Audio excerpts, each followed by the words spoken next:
Bu musiqi 2-ci Qarabağ müharibəsində qəhrəmancasına şəhid olmuş Əli Məmmədov Əvəzoğluna ərmağan edilir.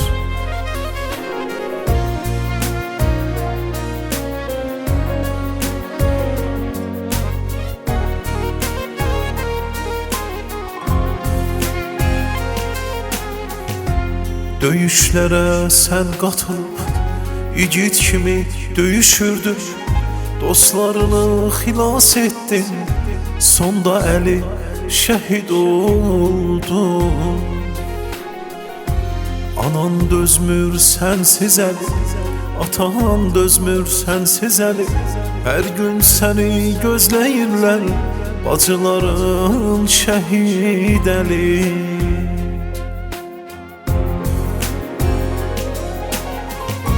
Adın hər yerdə yaşayır, şəhid Əli Məmmədovsan. Bizlər səni unutmadıq, sən vətənin qəhrəmanısan. Adın hər yerdə yaşayır, şəhid Əli Məmmədovsan. Bizlər səni unutmadıq, sən vətənin qəhrəmanısan.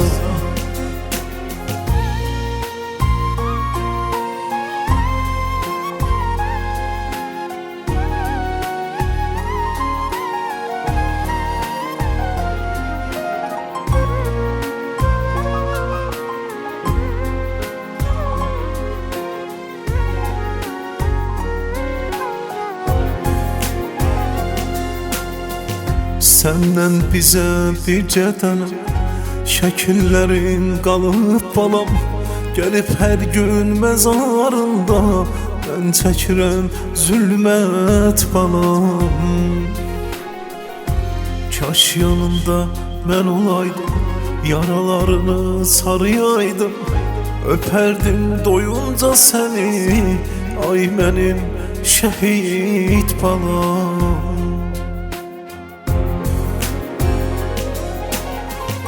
Adın hər yerdə yaşayır, şəhid Əli Məmmədovsan.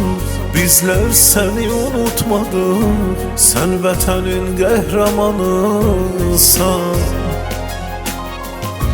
Adın hər yerdə yaşayır, şəhid Əli Məmmədovsan.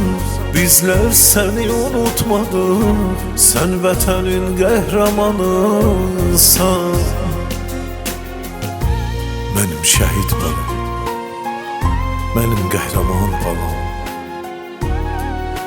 yat məzarında mənim nur üzlü balam.